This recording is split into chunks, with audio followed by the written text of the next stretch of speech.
Chaque heure, des centaines d'avions décollent dans le monde. Mais un seul d'entre eux reste invisible, même pour les radars les plus puissants. C'est le B-2 Spirit, un appareil qui semble tout droit sorti de la science-fiction, mais qui existe bel et bien. Imagine, un poids équivalent à celui d'un char d'assaut, une envergure comparable à un terrain de football, et un fuselage fait de matériaux qui n'émettent aucun signal. Comment construire une machine qu'on ne voit pas, qu'on n'entend pas, et qu'on ne peut presque jamais abattre? Et surtout, quel secret cache sa peau? Regarde jusqu'à la fin, et tu apprendras ce que même les rapports militaires ne disent pas.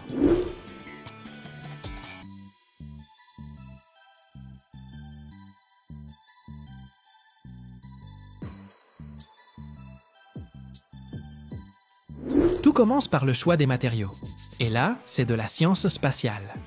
Pour son fuselage, on n'utilise pas de métal classique comme sur les vieux avions, mais des composites, du titane et des alliages d'aluminium. Les composites sont des sortes de sandwichs multicouches à base de fibres et de résine, plus légers que l'acier, mais beaucoup plus résistants. Grâce à ces matériaux, l'avion supporte des contraintes énormes, tout en restant presque invisible au radar. Les ondes radio se perdent littéralement dans les couches du composite sans jamais revenir.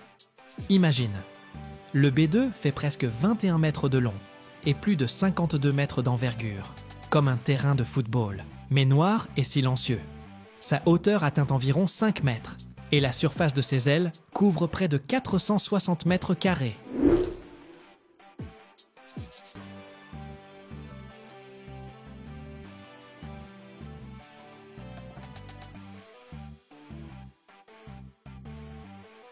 Le poids à vide du B-2 dépasse 71 tonnes et sa masse maximale au décollage atteint 171 000 kg. Et malgré ses dimensions, il semble élégant, car sa forme est purement aérodynamique. Pas de saillies inutiles, tout est fluide, comme dans la nature. Chaque pièce est fabriquée avec une précision d'orfèvre. Le titane et l'aluminium sont utilisés dans les zones critiques, comme les fixations des moteurs ou du train d'atterrissage, tandis que les composites recouvrent presque toute la surface. Ils sont à la fois légers et responsables de l'effet furtif. D'ailleurs, le revêtement spécial du fuselage ne se contente pas d'absorber les ondes radio. Il protège aussi l'avion contre les températures extrêmes à plus de 15 000 mètres d'altitude. La fabrication commence par la découpe laser de grandes plaques de composite, puis leur mise en forme sous presse pour leur donner la courbure souhaitée.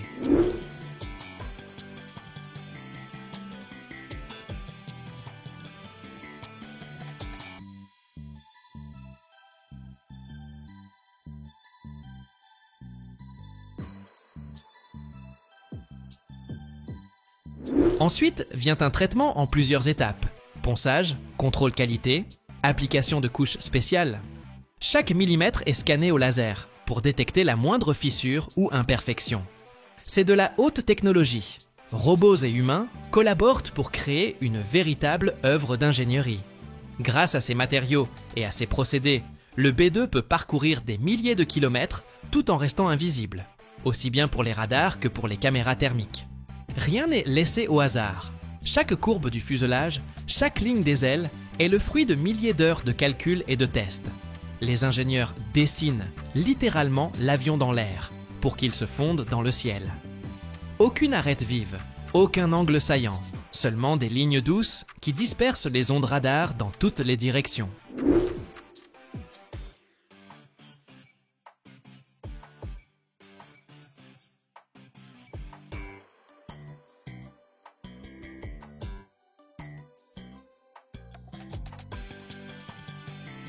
C'est justement cette forme qui donne au B-2 son allure futuriste. Il ne semble pas lutter contre l'air, mais en faire partie. Chaque élément, même le plus petit, est modélisé par des superordinateurs pour maximiser sa discrétion. Imagine, même les rivets et les joints sont dissimulés pour ne pas créer de reflets au radar. Et il y a une arme secrète, la peinture. Ce n'est pas juste une couche noire mate, mais un revêtement multicouche qui absorbe les ondes radar sans les réfléchir. Voilà pourquoi même les radars les plus puissants perçoivent le B-2 comme un point minuscule. Ou pas du tout. L'assemblage du B-2 Spirit a lieu dans des hangars gigantesques, sous très haute sécurité. Seuls quelques privilégiés peuvent y accéder.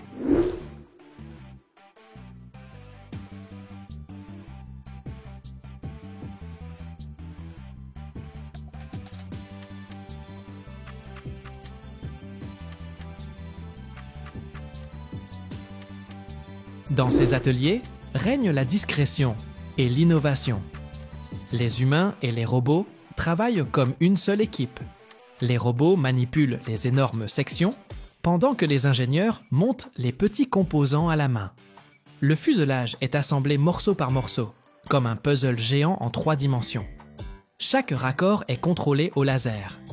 Tout cela ressemble à une scène de film de science-fiction. Grue colossale, scanner laser, ingénieurs en combinaison, robots ultra précis. Jour après jour, l'avion prend forme, redéfinissant les règles du jeu aérien. Et puis vient le cœur du B2 Spirit, ses moteurs. Il en a 4, montés d'une manière unique pour améliorer sa furtivité.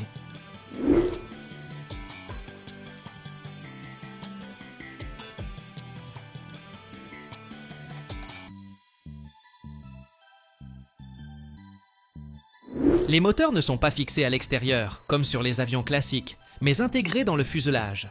Cela rend le profil plus lisse et réduit les signatures thermiques.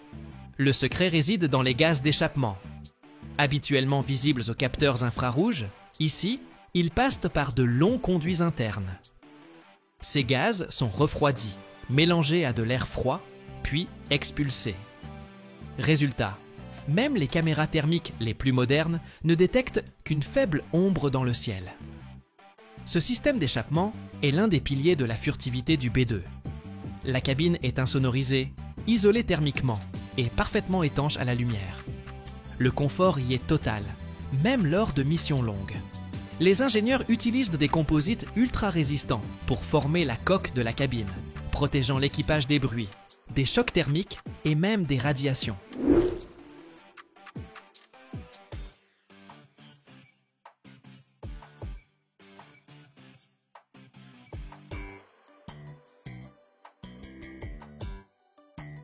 Par-dessus cette structure, on ajoute plusieurs couches d'isolant pour garantir un silence et un confort constant, même lorsque les moteurs hurlent à l'extérieur. Au centre de la cabine, on installe 2 sièges côte à côte, comme dans une voiture de sport. Les fauteuils sont rembourrés mais robustes, réglables à souhait pour garantir le confort pendant de longues heures. Devant chaque pilote, un immense écran numérique. Tout est à portée de main. Écran tactile, joystick, boutons avec textures distinctes pour être identifiables sans les voir. Autour, les panneaux de commande s'enchaînent sans rupture, comme des vagues fluides. Chaque touche a un clic bien défini. Chaque affichage est clair, lumineux et lisible.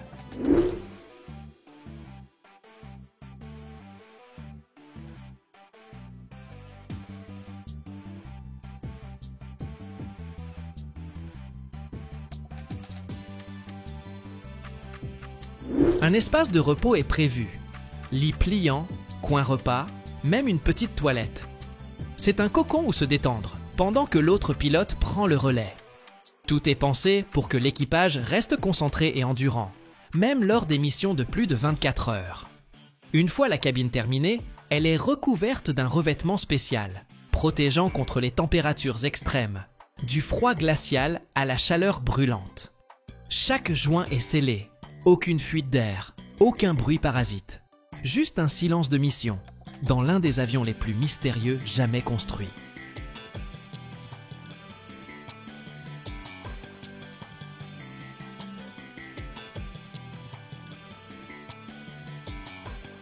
Imagine plus de 4000 avions de combat, qui ne sont pas détruits, mais soigneusement stockés en plein désert. Incroyable, non?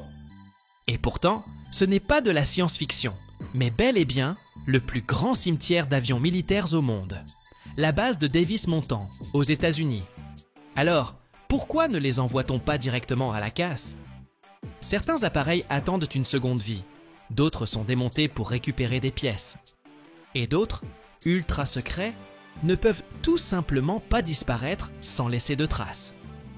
Comment procède-t-on, au juste, pour détruire du matériel militaire? Pourquoi certaines machines sont-elles revendues, pendant que d'autres servent de cible à des missiles? Et surtout, qu'est-ce qui se cache dans ces compartiments top secrets des vieux chasseurs? Allons voir ça ensemble.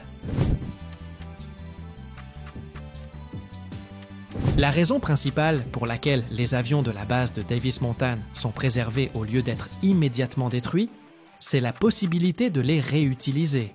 Certains peuvent encore reprendre du service ou servir de banque de pièces détachées pour d'autres modèles.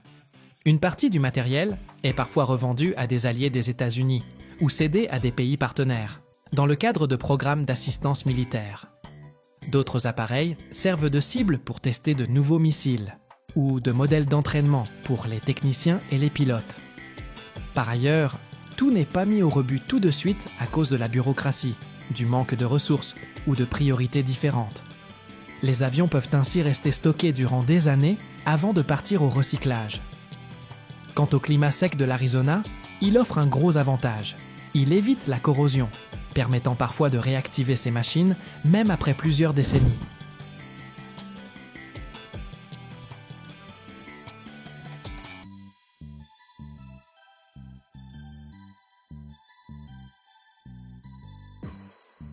La destruction du matériel militaire soulève plusieurs enjeux majeurs, écologiques, économiques et sécuritaires.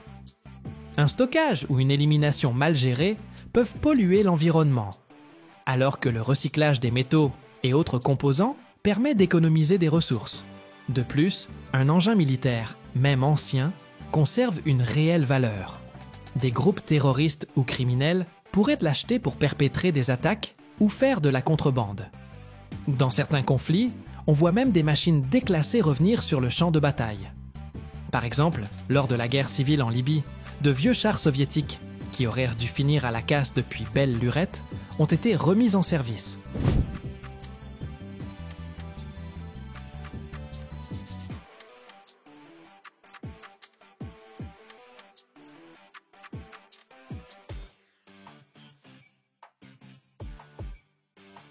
Après leur retrait du service, les appareils sont envoyés sur des bases spécialisées pour une inspection approfondie. On commence par vérifier toute la paperasse, numéro de série, état technique, durée d'utilisation. Ensuite, ingénieurs et mécaniciens examinent l'appareil de fond en comble. Usure de la structure, du moteur, de l'électronique, sans oublier l'armement. Si l'avion est toujours opérationnel, il peut être modernisé ou revendu à des alliés. S'il est jugé trop ancien ou trop endommagé, on le démonte pour en récupérer les pièces. Certains exemplaires finissent même dans des musées, des centres de formation ou chez des collectionneurs privés. Bien sûr, après retrait de tout composant confidentiel.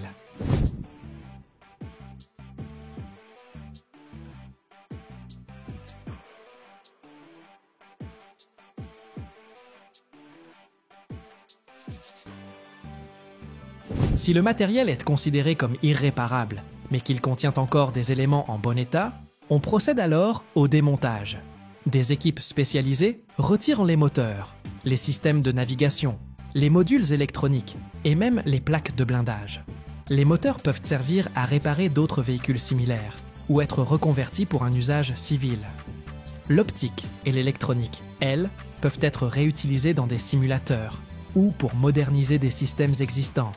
Certaines pièces sont revendues à des pays alliés ou même à des entreprises privées spécialisées dans la restauration de matériel militaire. Pour éviter toute fuite technologique, on détruit ou neutralise les composants classés secrets ou trop avancés, et on stocke le reste en attendant un usage futur.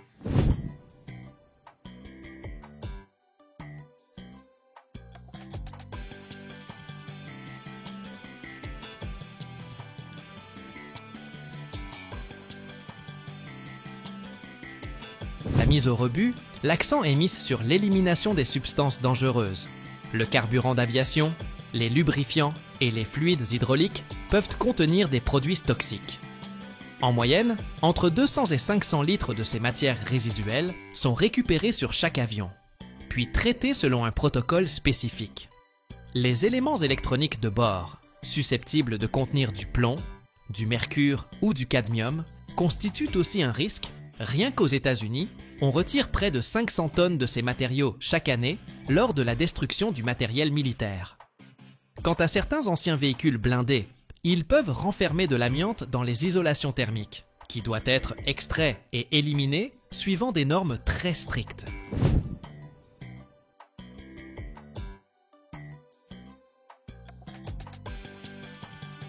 Tout ce qui relève de l'explosif, résidus de carburant de fusée, munitions, fait l'objet d'une procédure de neutralisation spéciale.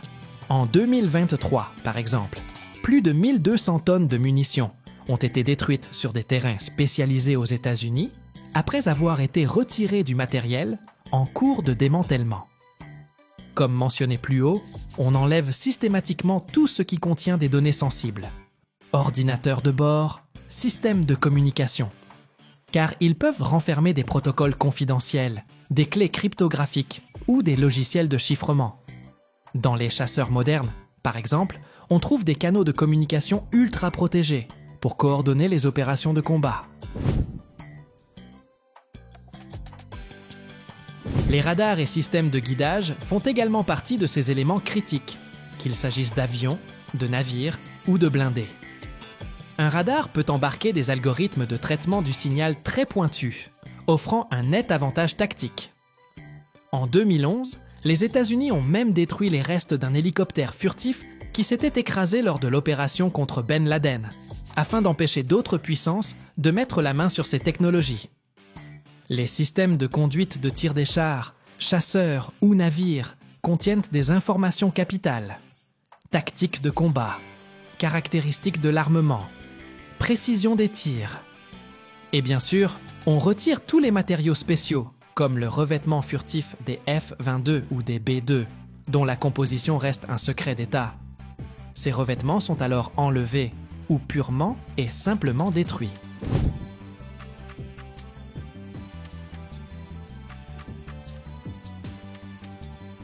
Les boîtes noires et enregistreurs de données de vol, eux, renferment parfois des informations sensibles sur les techniques de pilotage ou les missions de combat.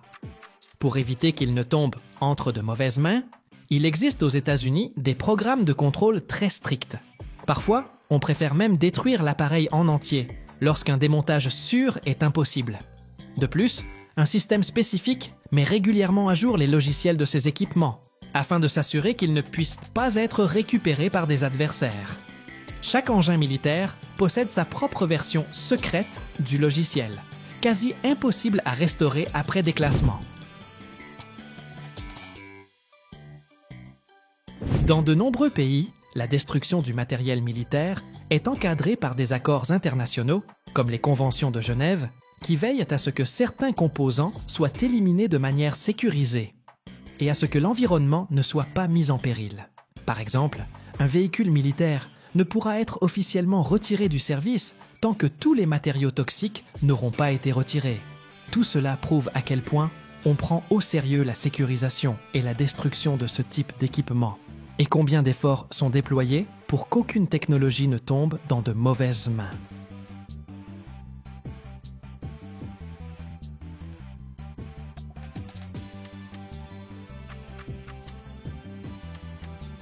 Feu froid, eau sèche, vent immobile. Vous allez me dire, mec, t'as perdu la tête ou quoi? Et non. Aujourd'hui, on parle de la glace sèche. Vous vous êtes déjà demandé comment on fabrique ce truc, ou même ce que c'est vraiment? Vous saviez que c'est produit à une échelle dingue? Allez, je vous embarque dans le délire. On y va.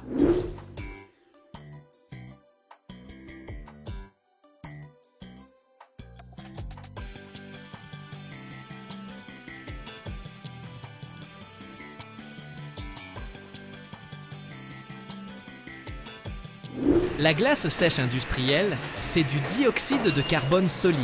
Ouais, ce gaz qu'on expire tous les jours. Il gèle à moins 78,5 degrés Celsius. Un froid de malade. En gros, le dioxyde de carbone, c'est ce qu'on souffle. Ce que les plantes bouffent pour nous refiler de l'oxygène. Et rebelote. Ça sort aussi quand on brûle du carburant, quand la bière fermente, ou dans vos sodas pétillants. Si vous refroidissez ce gaz à bloc et que vous le compressez, il devient liquide. Et si vous relâchez la pression d'un coup, bam, ça se transforme en glace sèche. Pas de fonte, pas de flaque, ça s'évapore direct dans l'air. Magique, non? On l'utilise partout.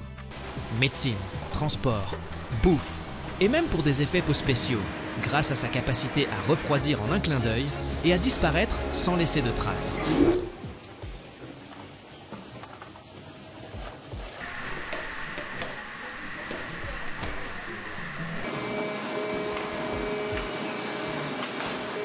En médecine, c'est le roi pour garder les vaccins, les organes pour les greffes, ou les médocs au frais. Vous avez entendu parler de la cryothérapie? Genre, soigner les verrues avec du froid? C'est ça. Pour la bouffe, ça transporte la viande, les fruits de mer, les glaces. Tout ce qui doit rester gelé sans frigo branché. En logistique, c'est le plan parfait pour livrer du froid sans électricité. Dans l'industrie alimentaire, on le glisse dans les boissons gazeuses pour faire les bulles. Et ça refroidit aussi les produits pendant la fabrication. Et les spectacles, alors? Ce brouillard blanc épais sur scène ou dans les films, avec la fumée qui coule d'une fiole. Ouais, c'est la glace sèche, mec. Visuellement, ça claque grave.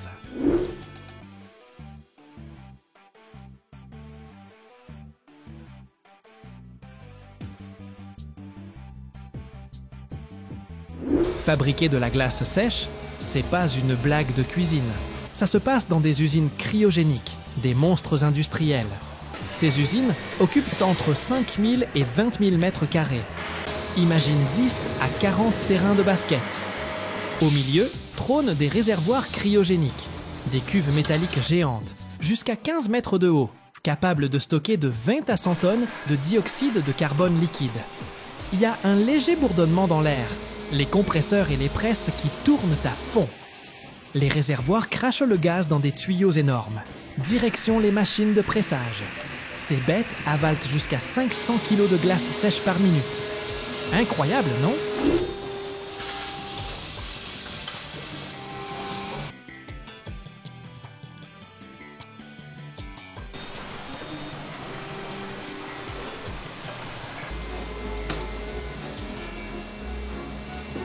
Quand le dioxyde de carbone liquide jaillit du réservoir et se détend d'un coup, il gèle instantanément. Ça fait une sorte de neige sèche, toute légère. Une nuage de vapeur blanche s'élève au-dessus des presses hydrauliques, qui écrasent ce neige en briques ou en petits granules bien compacts. Les tapis roulants défilent sans arrêt, transportant des blocs glacés à travers des tunnels froids où la température reste sous moins 40 degrés. Histoire que ça s'évapore pas trop vite. Sur certaines lignes, des machines automatiques découpent les grosses plaques en morceaux ou les transforment en billes de quelques millimètres. Les emballeuses, elles, bossent à la vitesse éclair. Elles remplissent des conteneurs thermiques avec des doses précises, des paquets d'1 kilo jusqu'à des caisses de plusieurs centaines de kilos.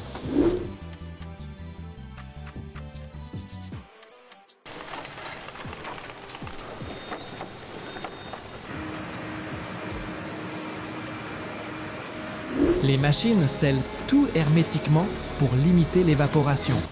En 1 heure, une usine peut sortir jusqu'à 5 tonnes de glace sèche. Et tout ça dans un brouillard blanc qui flotte autour, un peu mystique, un peu futuriste. Comme je disais, dans les zones de pressage et d'emballage, ça caille sévère, moins 40 degrés. Les mecs qui bossent là-dedans sont sapés comme des cosmonautes. Combinaisons isolantes pour bloquer le froid, gants thermiques parce que toucher la glace sèche, ça brûle direct. Lunettes et masques pour pas choper une irritation des yeux ou des poumons. Et des chaussures épaisses, histoire de pas geler les pieds sur le sol métallique.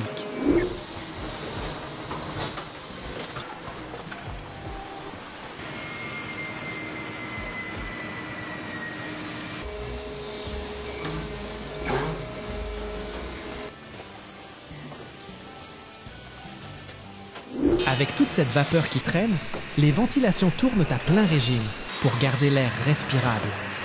Les gars bossent en shift court, alternant entre le froid polaire et des pauses dans des salles chauffées.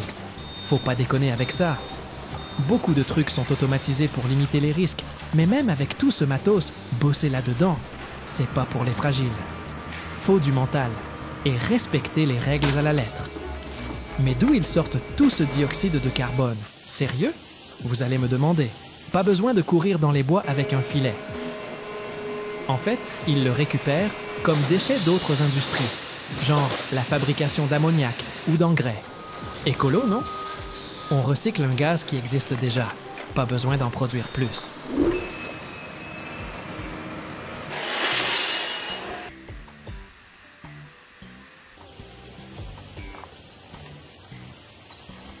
Les grosses sources, c'est les usines d'ammoniac, les brasseries où la bière fermente, les raffineries de pétrole ou les cimenteries.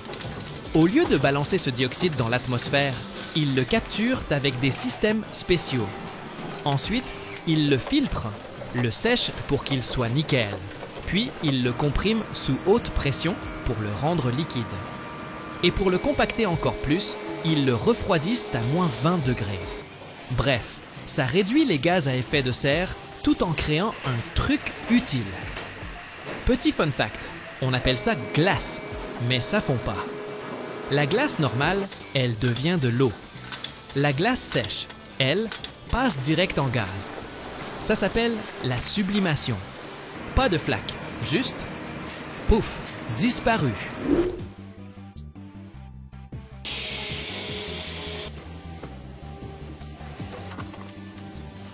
La glace sèche, c'est top pour conserver la bouffe. Mais attention, c'est pas un jouet.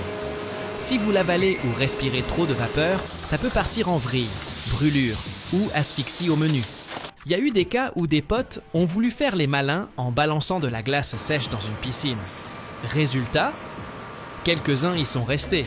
Et si vous la touchez sans gants, bonjour l'engelure.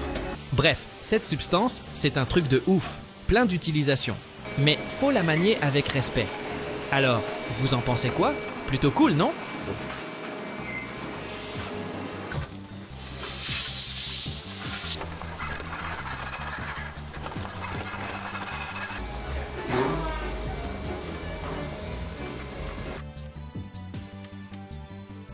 Imagine un pneu capable de tenir 300 000 km. Oui, 300 000! C'est comme boucler 7 fois le tour de la Terre. La production d'un tel mastodonte pour poids lourd peut prendre jusqu'à 5 ans, et la température à l'intérieur de sa fabrication grimpe à 150 degrés Celsius. De quoi faire fondre du plomb. Mais qu'est-ce qui se cache là-dedans? Un savant mélange de caoutchouc naturel, d'acier et d'ingrédients secrets que Michelin protège jalousement, comme la recette du meilleur croissant. Comment crée-t-on ces merveilles d'ingénierie? Allez, on va creuser la question.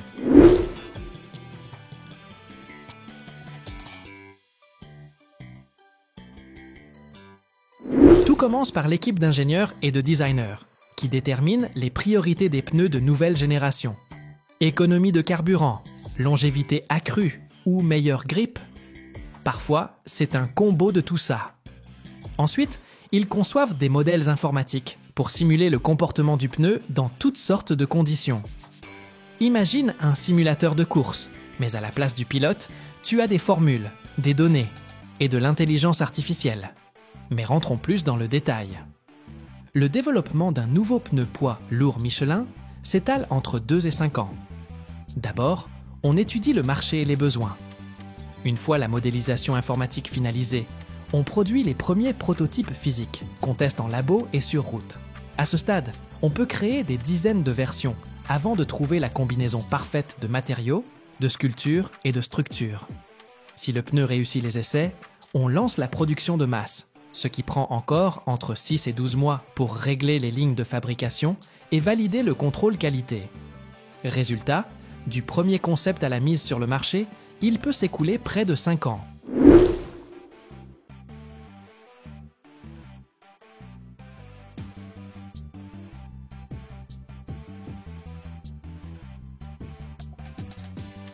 Si tu crois qu'un pneu poids lourd, c'est juste un gros bout de caoutchouc, tiens-toi bien. Il contient du caoutchouc naturel et synthétique, du noir de carbone, de la silice, une armature en acier ou en fibre textile, plus toute une série d'additifs chimiques. Le tout est malaxé dans d'énormes mélangeurs industriels, sous un contrôle qualité draconien. Imagine des mixeurs géants de la taille d'un camion, qui grondent et font vibrer les murs en béton. À l'intérieur, le caoutchouc naturel et synthétique se mêle au noir de carbone, à la silice, à des additifs spéciaux et à un tas d'autres ingrédients top secrets que Michelin préserve jalousement, un peu comme la recette du meilleur croissant. Le caoutchouc, fondu, se répand sur les parois, façon lave volcanique, tandis que de puissantes pales en acier mélangent le tout jusqu'à obtenir une masse homogène. La température atteint 150 degrés Celsius et la pression est si forte qu'elle pourrait comprimer une voiture à la taille d'une valise.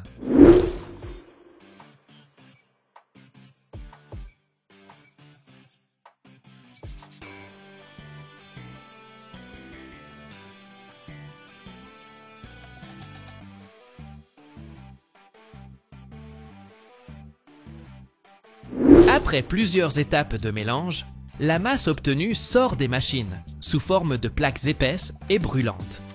On les refroidit vite fait, puis on les découpe en bandes. C'est à partir de ces bandes qu'on façonnera les futurs pneus. Ça donne l'impression d'être au cœur d'un volcan industriel, où le chaos initial se mue en formule parfaite de robustesse. Ensuite, on fait passer ces bandes dans des moules spécifiques, où le pneu prend progressivement sa forme définitive. Mais étape par étape. D'abord, la gomme est roulée à travers de gros cylindres d'acier pour la transformer en longues bandes épaisses. Puis, on les découpe selon les dimensions voulues.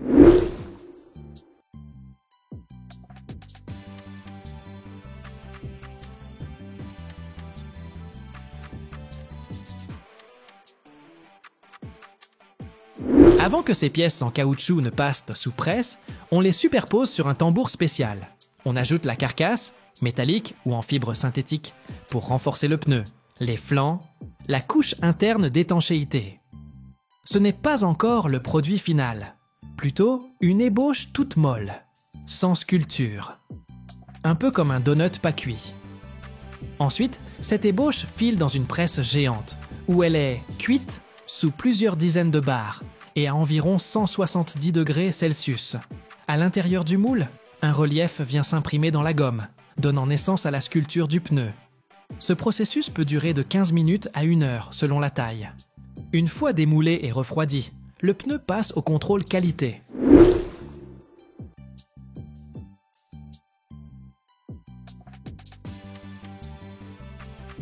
Le poids d'un pneu poids lourd Michelin dépend de son type et de son usage, mais en moyenne, il varie entre 50 et 80 kg. Les pneus pour camions de longue distance, comme le Michelin X-Line Energy, pèsent plutôt autour de 60 ou 70 kg. Les modèles renforcés destinés aux chantiers ou aux tombereaux de carrière peuvent monter à 150 kg et plus. Et pour les énormes dumpers miniers, transportant des centaines de tonnes de roches, un pneu peut peser jusqu'à 4 tonnes. Bref, un pneu poids lourd n'est pas juste un rond de caoutchouc, mais un véritable chef-d'œuvre d'ingénierie, conçu pour marier solidité, endurance et efficacité énergétique.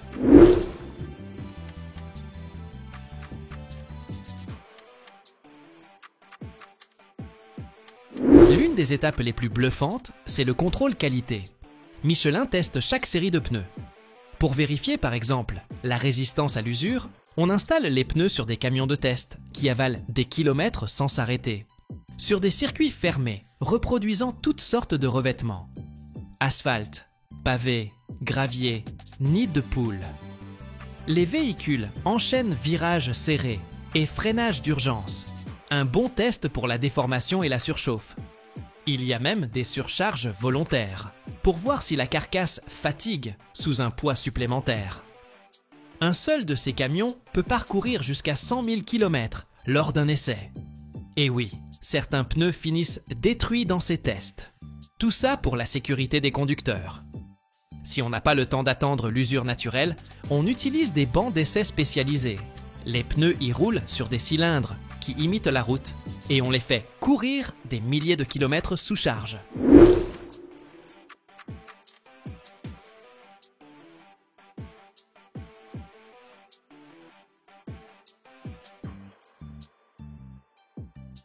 Certaines gammes de pneus Michelin, destinées au transport longue distance, comme la X-Line Energy, peuvent rouler jusqu'à 300 000 km avant le premier changement. C'est comme parcourir 7 fois l'équateur.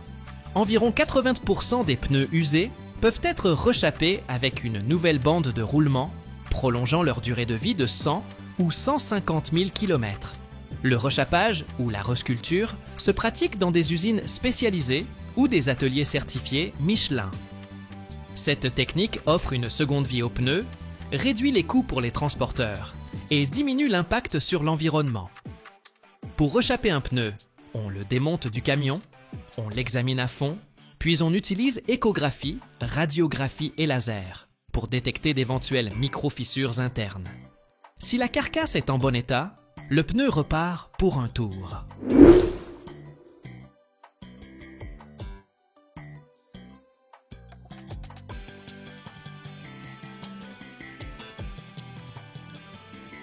Des pneus Michelin bien choisis et correctement gonflés permettent de baisser la consommation de carburant de 3 à 5%. Si un camion consomme 30 litres de diesel aux 100 km, on peut économiser jusqu'à 4 500 litres sur 300 000 km, rien qu'avec les pneus. Pour une flotte de 100 camions, cela peut représenter des économies de carburant se chiffrant en millions d'euros par an. Moins de carburant, c'est aussi moins d'émissions de CO2. Les grandes flottes peuvent ainsi réduire leur rejet de plusieurs milliers de tonnes chaque année, ce qui fait du bien à la planète et répond aux normes environnementales en vigueur.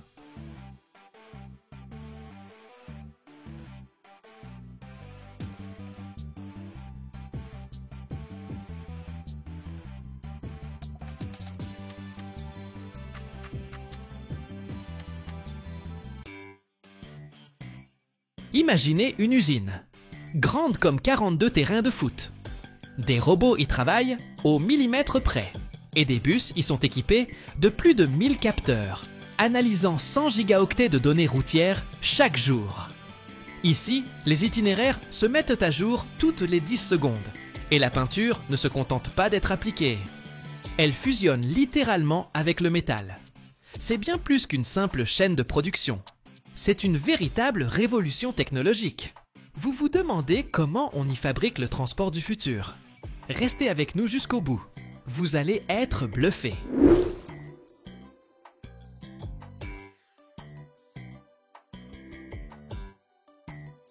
Cette usine, qui s'étend sur plus de 300 000 m², soit l'équivalent d'environ 42 terrains de foot, est dotée de plafonds si hauts qu'ils peuvent accueillir d'immenses lignes de production et des bras robotisés colossaux. Pour aller d'un bout à l'autre, les employés se déplacent en chariots électriques, car le trajet à pied serait interminable. C'est un véritable concentré d'innovation et d'efforts humains. Les robots gèrent les tâches répétitives au millimètre près, tandis que les humains prennent les décisions clés qui nécessitent intuition et expérience. Ici, on ne fait pas qu'assembler, on fabrique aussi la plupart des pièces essentielles. Les éléments principaux des bus, comme le châssis, la carrosserie, les panneaux ou encore certaines parties des systèmes électriques, sont produits sur place. Pour les pièces plus complexes, telles que l'électronique ou les mécanismes spécialisés, l'usine fait appel à des fournisseurs. Mais au final, tout est assemblé et intégré directement sur site.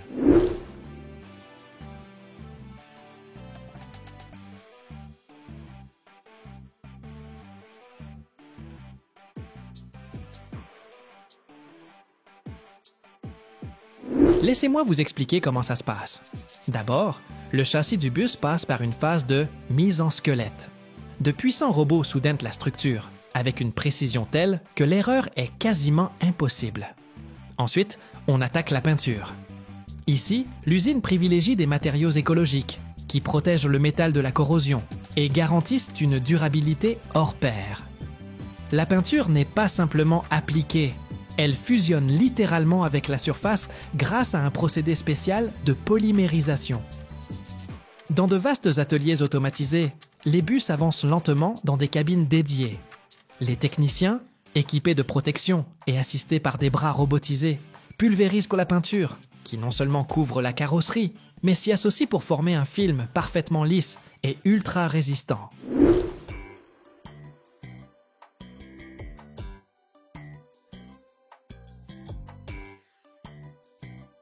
Le plus intéressant commence après la peinture. Les bus passent dans des chambres spécialisées, où la température et l'humidité sont contrôlées au degré près. C'est là que la peinture cuit via la polymérisation. Une réaction chimique qui rend le revêtement non seulement esthétique, mais aussi incroyablement robuste. Visuellement, on dirait que chaque bus reçoit son costume, qui l'enveloppe et le protège durablement. Et ensuite, l'intérieur. Siège, plancher, panneaux de contrôle. Tout est installé à la main. C'est là que le toucher humain joue un rôle crucial. Rien que pour poser l'ensemble des éléments intérieurs, il faut entre 8 et 12 heures par bus, selon les spécificités.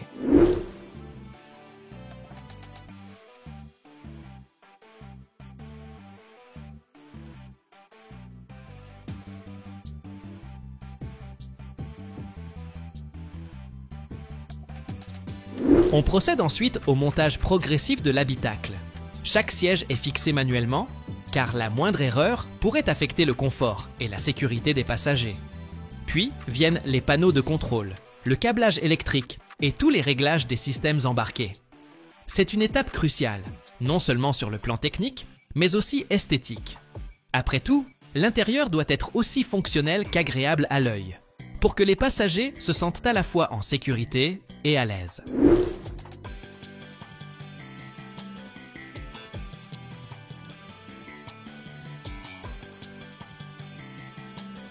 Les bus urbains Toyota ne se contentent pas de transporter des passagers. Ils interagissent avec l'infrastructure routière en analysant le trafic en temps réel. Résultat, des itinéraires optimisés et moins d'embouteillages. Et que diriez-vous d'un système qui ajuste automatiquement la température à bord en fonction du nombre de passagers? Eh bien, c'est déjà en place ici. Ainsi, ces bus sont équipés de technologies et de capteurs de pointe, capables de comprendre la situation sur la route et d'interagir avec l'environnement. Chaque véhicule compte plus de 1000 capteurs, surveillant tout, de la vitesse à l'état de la chaussée, en passant par la météo. Et chacun peut collecter plus de 100 gigaoctets de données par jour afin de planifier son trajet au mieux.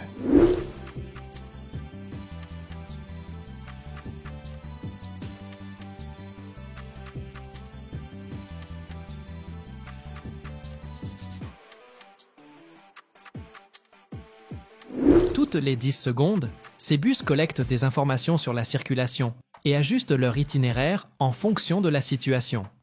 Accidents, bouchons, changement d'horaire. Le système traite et réagit à ces données en 1 milliseconde, ce qui permet de corriger la trajectoire avant même que le problème ne survienne. Ainsi, non seulement le transport de passagers est plus efficace, mais la consommation de carburant et les émissions sont réduites grâce à l'optimisation en temps réel. On a presque l'impression d'avoir affaire à des coéquipiers intelligents, capables de s'adapter en permanence. L'usine étonne aussi par sa culture de la collaboration entre l'humain et la machine. Les robots s'occupent des tâches pénibles ou dangereuses, tandis que les équipes humaines se concentrent sur les réglages fins et le contrôle qualité.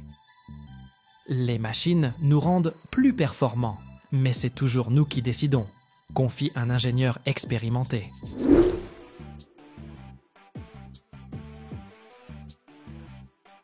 Toyota investit des milliards non seulement dans la technologie, mais aussi dans le développement durable. L'usine fonctionne grâce à des énergies renouvelables et s'attache à réduire ses déchets au maximum. Les résidus de peinture sont recyclés et l'eau est traitée puis réutilisée. La peinture qui n'adhère pas à la surface des bus est collectée par des systèmes de filtration et des séparateurs centrifuges. Ensuite, on sépare la peinture en particules solides et en composants liquides. Les résidus solides sont compactés en blocs et réutilisés pour la fabrication de revêtements routiers ou de matériaux industriels. Les parties liquides sont purifiées et peuvent être réemployées lors de l'application de la peinture. À chaque étape de peinture, une quantité importante d'eau est utilisée pour nettoyer les surfaces et maintenir l'équipement en bon état. L'usine emploie alors un système de traitement en plusieurs étapes. Une filtration mécanique retire d'abord les grosses particules de peinture et la saleté. Un traitement chimique neutralise ensuite les composants toxiques. Une étape biologique, avec des bactéries spécialisées, décompose les résidus restants. Enfin, une filtration membranaire parachève le tout, obtenant une eau propre qui retourne dans le cycle de production, pour laver les bus et garder les cabines de peinture impeccables. Grâce à ce processus, l'usine diminue sa consommation d'eau de près de 70% par rapport à un procédé classique. Ce dispositif ne sert pas seulement à baisser les coûts, il rend la production bien plus respectueuse de l'environnement. Et vous savez quoi? C'est l'une de ces avancées qui prouve que même les géants de l'industrie peuvent penser à la planète.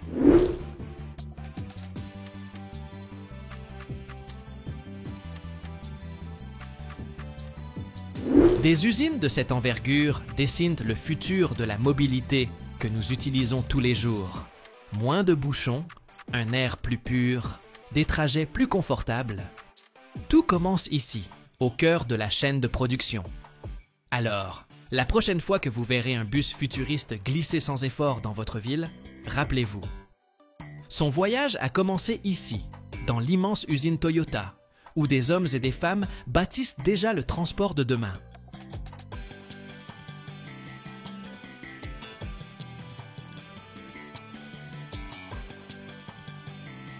Chaque année, plus de 50 millions de tonnes de déchets électroniques sont produits dans le monde. C'est comme si on empilait 50 tours Eiffel faites de vieux téléviseurs, réfrigérateurs et machines à laver. Mais seulement 9 millions de tonnes sont correctement recyclées. Le reste pollue la terre, l'eau et l'air, libérant du plomb, du mercure et du fréon. Alors, comment les usines transforment-elles ces déchets en nouvelles ressources? Et pourquoi votre vieille machine à laver pourrait-elle finir dans une nouvelle voiture? Restez jusqu'au bout, ça va être dingue. Aujourd'hui, le recyclage des appareils électroménagers, c'est un processus complexe et bien huilé qui aide à réduire l'impact sur l'environnement. Mais ça n'a pas toujours été le cas. Il y a encore quelques décennies, les vieux frigos, téléviseurs et machines à laver finissaient à la décharge ou en pleine forêt. Voyons comment l'humanité a appris à traiter ces appareils et à transformer les déchets en ressources. Au début du XXe siècle, l'électroménager était rare. La plupart des gens n'avaient pas d'appareils électriques. Quand quelque chose tombait en panne, comme une machine à laver mécanique ou une gazinière, on les réparait à la main. Les pièces en métal étaient fondues et réutilisées. Avec l'essor de l'industrie à la fin du 19e et au début du 20e siècle, les premiers réfrigérateurs, fer à repasser, ventilateurs et grille-pains sont apparus. Comme ces appareils coûtaient en cher, on les gardait le plus longtemps possible.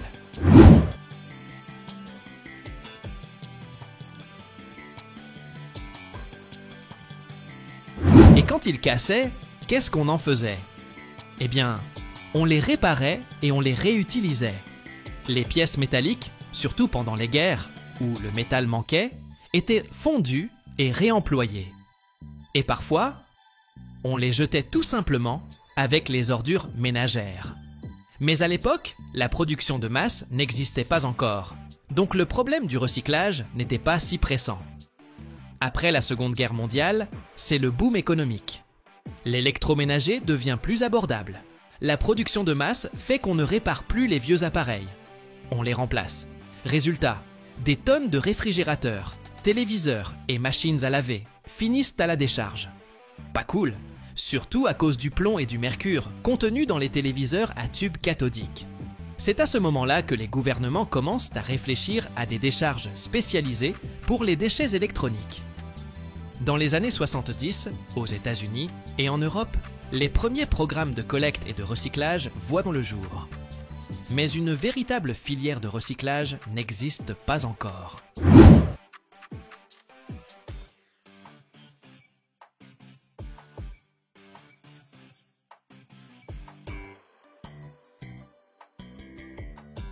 Dans les années 1980, le problème devient évident. Certains pays commencent à adopter des lois sur la collecte et le recyclage des appareils. En Europe, les premières usines de recyclage de réfrigérateurs et de machines à laver ouvrent leurs portes. Au Japon, une loi oblige les fabricants à reprendre les vieux appareils. Aux États-Unis et dans l'Union européenne, des programmes encouragent la réutilisation des métaux et des composants électroniques. Les gens commencent à comprendre les dangers du fréon et des métaux lourds.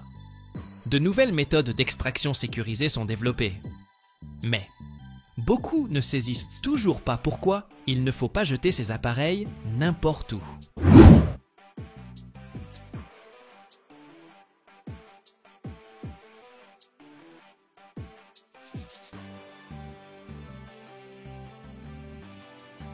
Parce qu'un frigo, un climatiseur ou même une machine à laver, c'est pas juste du métal et du plastique. À l'intérieur, il y a des substances nocives qui ne doivent pas finir dans la nature. Quelques exemples. Les anciens réfrigérateurs contiennent du fréon, un gaz qui détruit la couche d'ozone. Mal manipulé, il peut causer de gros dégâts. Et ça, c'est vraiment pas top. Mercure, plomb, cadmium. Beaucoup de composants électroniques contiennent des métaux lourds qui peuvent contaminer le sol et l'eau. Mais si on démonte correctement un appareil, la plupart des matériaux peuvent être réutilisés.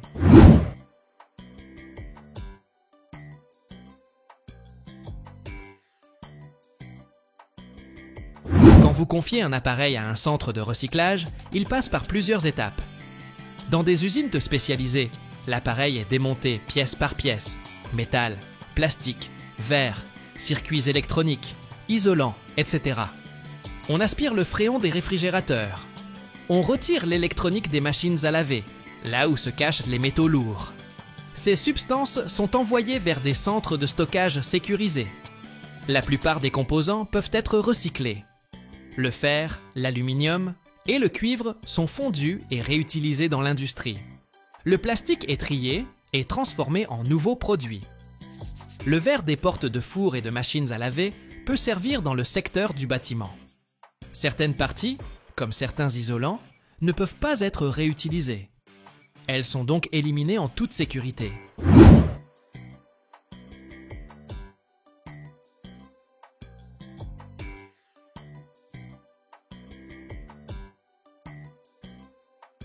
Après le retrait des substances dangereuses, ce qui reste de l'appareil passe dans des broyeurs qui le réduisent en petits morceaux. Des séparateurs magnétiques extraient le fer, tandis que des systèmes à induction trient les métaux non ferreux et le plastique. Certaines entreprises utilisent des scanners optiques et des rayons X pour identifier et trier automatiquement les matériaux. Un moyen super efficace d'extraire des ressources précieuses, comme le cuivre, l'aluminium et les terres rares. Et maintenant, comment bien se débarrasser d'un vieil appareil? Plusieurs options. Option 1, le déposer dans un centre de recyclage. Option 2, le vendre ou le donner pour les pièces détachées. Certains réparateurs rachètent les vieux frigos et machines à laver. Option 3, profiter des offres, ramener l'ancien et bénéficier d'une réduction. Pratique si vous voulez du neuf. Option 4, le donner à une association caritative. Si l'appareil fonctionne encore, il peut aider une famille dans le besoin. Une bonne action. Et un monde plus cool.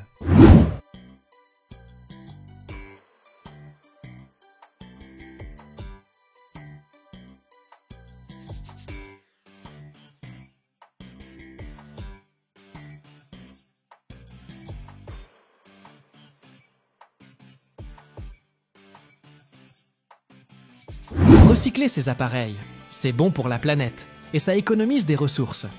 Voyons ce qu'on peut tirer d'un vieux frigo ou d'une machine à laver. Le fer fondu sert à fabriquer de nouveaux appareils. Les fils de cuivre deviennent des câbles et des circuits électroniques. Le plastique recyclé peut devenir la coque d'un nouvel appareil ou même des pièces de voiture. Et ce n'est pas tout. Le recyclage crée des emplois et booste l'économie. Si on arrêtait de jeter les vieux appareils n'importe où et qu'on les recyclait, ça changerait beaucoup de choses.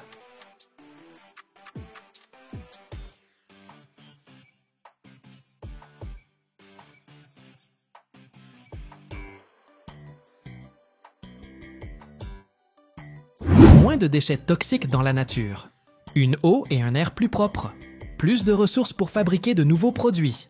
Alors, la prochaine fois que votre machine à laver rend l'âme, ne la jetez pas. Trouvez un centre de recyclage ou donnez-la à quelqu'un qui en a besoin. Faisons du bien à la planète, ensemble.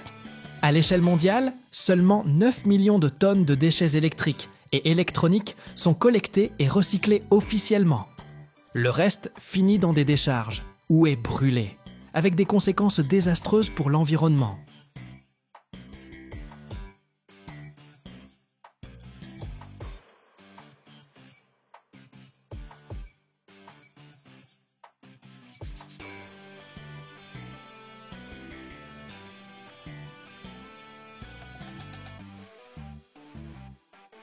Chaque année, dans le monde, plus d'1,5 milliard de tonnes d'acier sont coulées. Mais seule une infime partie de cette masse se transforme en véritables géants. Des arbres de transmission longs comme un bus et lourds comme un char d'assaut, capables de faire tourner des turbines, de propulser des navires et de résister aux assauts des éléments. On ne les emboutit pas, on les forge, on les trempe et on les polit avec une précision au dixième de millimètre près. C'est une histoire de puissance, de feu et d'acier domptée par l'homme. Mais le plus fascinant n'est pas dans le processus. Il y a un détail qui n'est mentionné dans aucune fiche technique. Et si vous restez jusqu'à la fin, vous saurez pourquoi même l'acier le plus résistant finit parfois par céder.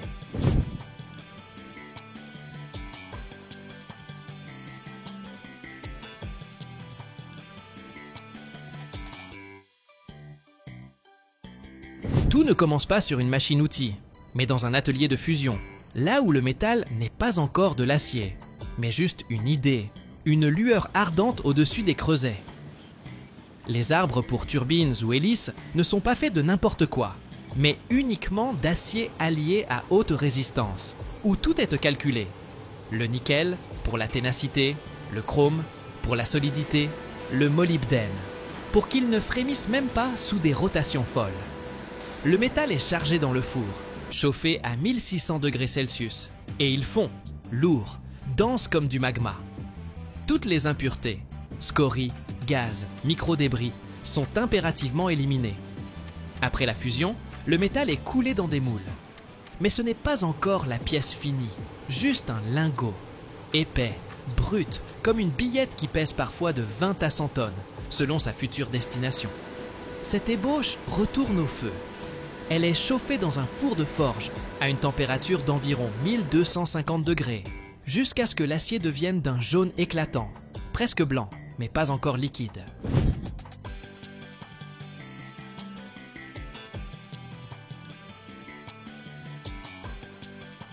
Dans cet état, il est malléable comme une pâte fraîche, mais son poids, lui, ne disparaît pas. Plusieurs dizaines de tonnes de masse incandescente que l'on ne peut pas pousser avec une pelle. La future ébauche est extraite par un pont roulant et la préparation au forgeage commence. Et c'est alors que le futur arbre se retrouve sous une presse hydraulique. Une presse de 20 000 tonnes de pression, parfois même plus. Sous la presse, la masse commence à s'étirer, à se compacter, à passer d'un simple lingot à une forme fonctionnelle. Les ouvriers surveillant la température, les axes, les fissures qui pourraient anéantir toute la pièce. Ici, personne ne se presse. Le temps et la force doivent travailler de concert. Chaque compression est un jeu avec la plasticité. La presse réorganise la structure granulaire de l'acier, la renforce le long de l'axe, lui ajoute de la ténacité, de l'endurance. Car cet arbre ira ensuite dans une turbine qui fonctionne sous des charges allant jusqu'à 600 tours par minute et un vent de plus de 90 km/h, ou sur une hélice qui doit propulser un navire à travers les tempêtes.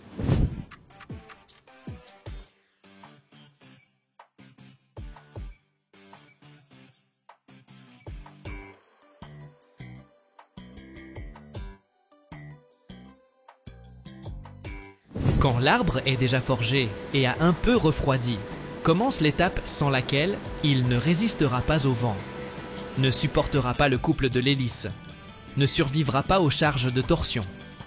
Il faut le tremper. Chaque arbre représente des dizaines de tonnes d'acier, et la température en son cœur baisse plus lentement qu'à l'extérieur. C'est pourquoi on le réchauffe d'abord entièrement à nouveau, jusqu'à près de 1000 degrés, parfois plus, selon la nuance de l'acier. C'est l'austénitisation. La structure du réseau cristallin change. L'acier devient plus homogène, prêt à encaisser les chocs et les charges à venir. Ce réchauffage dure des heures, parfois plus d'une journée. La température est maintenue stable dans des fours plus grands qu'un garage de bus, avec un pupitre de commande qui ressemble davantage à la salle de contrôle d'un réacteur. Là, on contrôle chaque degré, car en cas de surchauffe ou de saut de température, l'arbre se déformera et il n'ira ni dans une turbine, ni sur un navire.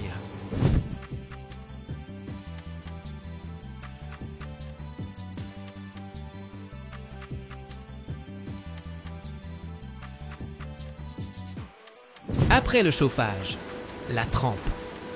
Un refroidissement brutal. L'arbre géant est soulevé par des grues et des chaînes au-dessus d'un bain d'eau ou d'huile, et parfois de solutions polymères. Le métal, chauffé à blanc, plonge en sifflant dans le bain. De la vapeur s'échappe de la surface, et le bruit est tel qu'on ne survivrait pas sans bouchon d'oreille. La température chute de 900 à 100 degrés en quelques minutes, et tout change dans l'acier. Une structure martensitique apparaît, dure comme l'os, prête à encaisser la charge. Mais elle est fragile. Et pour supprimer cette rigidité excessive, on procède ensuite au revenu de l'arbre. C'est l'étape suivante. Une température d'environ 550 degrés, parfois plus. Ici, la structure se stabilise, les tensions diminuent, l'âme du métal s'apaise. Ce processus se déroule lentement, jusqu'à 24 heures, selon les dimensions. L'arbre se transforme progressivement en un équilibre de solidité et de plasticité, en un véritable muscle de métal.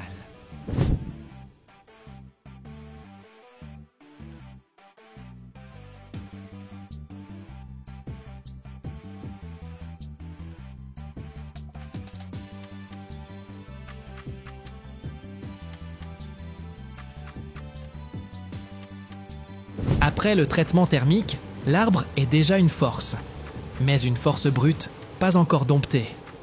À l'extérieur, il est noir, couvert de calamine. Sa surface ressemble à la peau d'un dragon, irrégulière, avec de petites cavités par endroits, des éclats de brillance ici, des traces de suie là. On ne peut pas le monter tel quel dans une turbine ou sur une hélice. Il faut l'amener à la précision, à un éclat de miroir, au micron près. On commence par un usinage grossier. L'énorme arbre, qui pèse autant qu'un char, est placé sur un centre de tournage-fraisage. Mais pas n'importe lequel. Ici, la machine ressemble plus à une structure souterraine. Un bâti avec un guide massif, un chariot de la taille d'une armoire, un mandrin qui fait tourner des pièces de plusieurs dizaines de tonnes. Et quand ce chariot touche le métal, des étincelles jaillissent, des copeaux volent, et le bruit est tel qu'on l'entend jusqu'au toit. On ne polit pas qu'une seule fois. Après le tournage grossier, vient le fraisage des zones d'ajustement, des trous pour les clavettes, des brides, des rainures.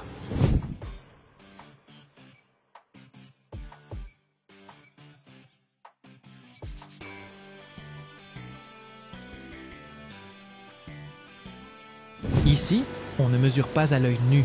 Des lasers, des scanners 3D, des micromètres, des capteurs spéciaux qui détectent des écarts de l'ordre du dixième de millimètre.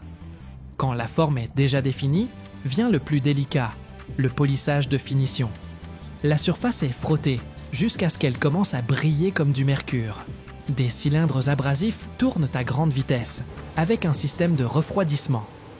Pendant le travail, la température atteint encore 150 degrés, mais elle est contrôlée, dans des limites qui ne perturberont pas la structure. Parfois, selon les exigences du client, on ajoute un rechargement laser ou un chromage pour protéger de la corrosion ou de l'usure. C'est particulièrement important pour les arbres marins, car là-bas, le sel, l'humidité, la pression ne pardonnent pas la rouille. À la fin, l'arbre subit un équilibrage dynamique. On le fait tourner à haute vitesse, 600 ou 800 tours par minute, selon le modèle.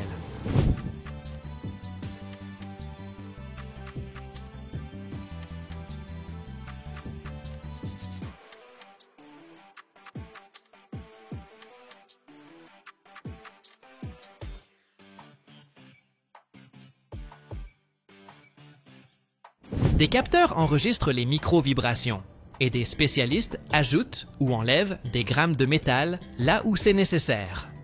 Pour qu'en service, l'arbre file droit comme une flèche, sans battement, sans vibration.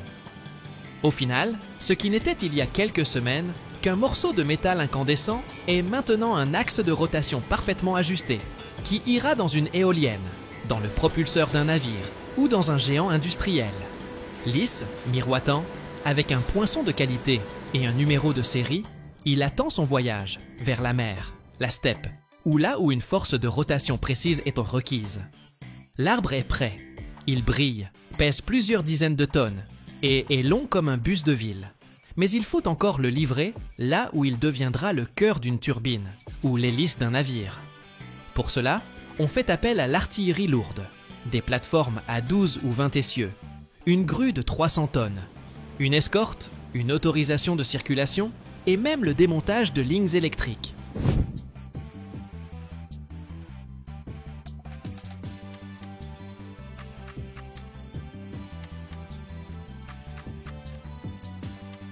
L'arbre est arrimé avec des chaînes tendues, comme sur un char, car le moindre déplacement, et ce sont des millions de dégâts.